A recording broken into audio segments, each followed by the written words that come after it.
Hello അസ്സാം വലൈക്കും welcome back to my channel. അപ്പോൾ ഇന്നത്തെ ഒരു വീഡിയോ പറഞ്ഞാൽ നമ്മുടെ പള്ളീൻ്റെ കീഴിൽ എന്താണ് നോമ്പ് തുറ വെച്ചിരുന്നു കേട്ടോ. അപ്പോൾ നമ്മൾ നോമ്പ് തുറ ഇവിടെ നമ്മളെ വീടിൻ്റെ ബാക്കിൽ തന്നെ സ്കൂളിൽ വെച്ചിട്ടാണ് ഉണ്ടായിരുന്നത്. അപ്പോൾ അവിടേക്ക് പോവാണ് കേട്ടോ. അപ്പോൾ പരിപാടി തുടങ്ങുന്നതൊക്കെ ഒരു 5 മണി നേരത്താണ്. 5 മണിയാകുമ്പോൾ നമ്മൾ ഈ ഖുർആൻ ക്ലാസ്സും കാര്യങ്ങളൊക്കെ ഉണ്ടാവും. അപ്പോൾ നമ്മളെ വീട്ടിൽ പണിയും കുട്ടികളെ ഇതൊക്കെ കഴിഞ്ഞപ്പോൾ തന്നെ ഏകദേശം 6 മണി ആവാനായിട്ടുണ്ട്. അപ്പോഴാണ് നമ്മളിങ്ങോട്ട് വരുന്നത്. ഇവിടെ വന്നപ്പോൾ തന്നെ എന്താ നോമ്പ് തുറക്കുള്ള കാര്യങ്ങളൊക്കെ സെറ്റ് ചെയ്യുന്നുണ്ട്. പിന്നെ അത് നല്ല അടിപൊളി ക്ലാസ് ഉണ്ടായിരുന്നു കേട്ടോ. അതുപോലെ ഖുർആൻ ക്ലാസ് ഒക്കെ കേൾക്കാൻ താല്പര്യമുള്ളവർക്ക് പുസ്തകം കണ്ടു നോക്കാം. ഒരു പ്രവർത്തനവും ഉണ്ടാകാൻ പാടില്ല. ഇന്ന് പല കുടുംബങ്ങളിലും ഇഫ്താറിന്റെ വിരുന്നുകളോട് അടുക്കുന്ന സമയത്താണ് പലപ്പോഴും ആളുകൾ അസ്ർ നമസ്കരിക്കാറുള്ളത്.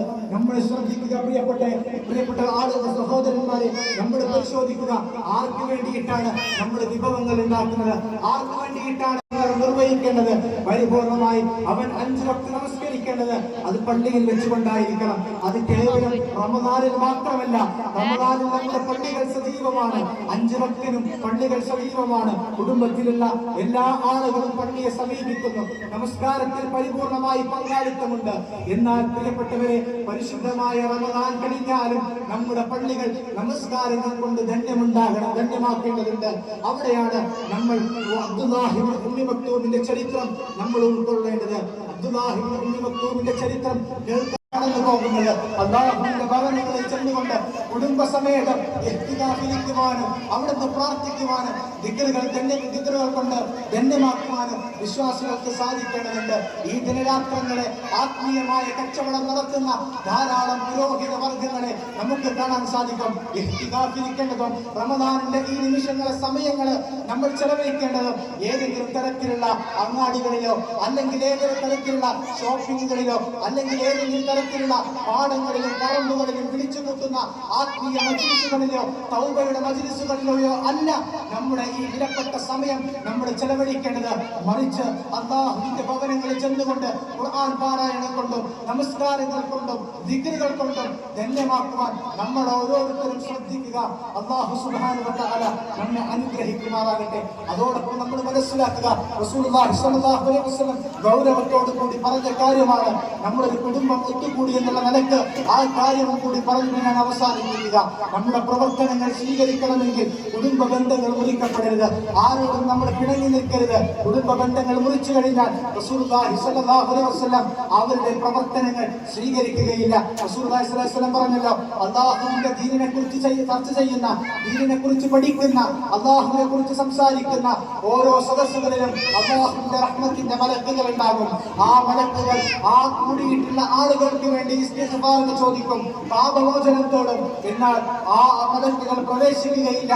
ആര് സദസ്സിലുണ്ട് എങ്കിൽ കുടുംബ ബന്ധം വിച്ഛേദിക്കപ്പെട്ട, കുടുംബ ബന്ധം മുറിക്കപ്പെട്ട ആരെങ്കിലും വിജ്ഞാനത്തിന്റെ സദസ്സുകളിൽ ഉണ്ട് എങ്കിൽ ആ സദസ്സുകളിൽ അല്ലാഹുവിന്റെ റഹ്മത്തിന്റെ മലക്കുകൾ ഉണ്ടാവുകയില്ല എന്ന് റസൂലുള്ളാഹി സ്വല്ലല്ലാഹു അലൈഹി വസല്ലം അവിടുന്ന് നമ്മൾ പഠിപ്പിക്കുകയാണ്. അതുകൊണ്ട് പ്രിയപ്പെട്ടവരെ, ഏതെങ്കിലും തരത്തിൽ ആളുകളുമായി ഏതെങ്കിലും തരത്തിലുള്ള പിണക്കങ്ങളുണ്ട് എങ്കിൽ, ആരെങ്കിലും പിണങ്ങി നിൽക്കുന്നുണ്ട് എങ്കിൽ അവരെ നേരിട്ട് കൊണ്ട് അവരോട് സംസാരിക്കുവാനും ആ പിണക്കങ്ങൾ തീർക്കുവാനും നമുക്ക് സാധിക്കേണ്ടതുണ്ട്.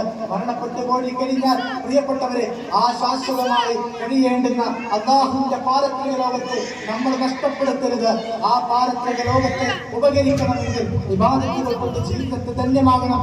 ആത്മാർത്ഥമായി അല്ലാഹുവിലേക്ക് പാപമോചനം ചെയ്തുകൊണ്ട് ഇബാദത്തുകൾ കൊണ്ട് മുന്നേറുവാൻ വിശ്വാസികൾക്ക് സാധിക്കണം. അല്ലാഹു സുബ്ഹാനഹു വ തആല നമ്മെ അനുഗ്രഹിക്കുമാറാകട്ടെ.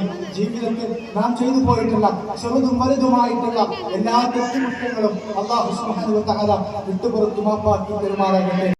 അങ്ങനത്തെ നമ്മളെ ക്ലാസ്സൊക്കെ കഴിഞ്ഞിട്ടുണ്ട്. അതിനെ പിന്നെ അത് ബാങ്ക് കൊടുക്കാനായപ്പോൾ നമ്മൾ നോമ്പ് തുറക്കാൻ വേണ്ടിയിട്ട് ഇവിടെ പോകട്ടോ. അപ്പോൾ ഇവിടെ കുട്ടികൾക്കൊക്കെ ഇരിക്കാൻ വേണ്ടിയിട്ട് ഇവിടെ താഴത്ത് പായൊക്കെ വിരിച്ചിട്ട് ഇരുത്തിയിട്ടുണ്ട്. അതുപോലെ നമ്മളെ വലിയവർക്ക് പെണ്ണുങ്ങൾക്ക് ആയിട്ട് എന്താണ് ടേബിളും ചെയറും കാര്യങ്ങളൊക്കെ ഉണ്ട് കേട്ടോ. അപ്പം ഇവിടെ റെഡിയാണ്. ബിരിയാണി ഉണ്ടായിരുന്നു, പിന്നെ ഫ്രൂട്ട്സായിട്ട് പൈനാപ്പിളും വത്തക്ക ഉണ്ടായിരുന്നു കേട്ടോ. പിന്നെ അതുപോലെ എന്താണ് ഈത്തപ്പഴം ഉണ്ടായിരുന്നു, ഒരു സമൂസയും. അങ്ങനെ ഇതാ പിന്നെ ബാങ്കൊക്കെ കൊടുത്തു, എല്ലാവരും ഫുഡൊക്കെ കഴിച്ചു. പിന്നെ നിസ്കാരം കാര്യങ്ങളൊക്കെ കഴിക്കണം. അങ്ങനെ വീട്ടിൽ പോയിട്ടോ. അപ്പോൾ അടിപൊളി നോമ്പ് തുറന്നിരുന്നു. കാരണം ഇതൊരു എക്സ്പീരിയൻസ് ആണ് കേട്ടോ. നമുക്ക് നമ്മളെ മുമ്പുള്ള ആൾക്കാരെ കാണാനും ഇതിനൊക്കെ പറ്റി, അതുപോലെ നല്ലൊരു ക്ലാസ് കേൾക്കാൻ പറ്റി. അങ്ങനത്തെ വീഡിയോ ഇഷ്ടമായിരിക്കുന്നു. ഇത്രയുള്ളൂ കേട്ടോ വീഡിയോ.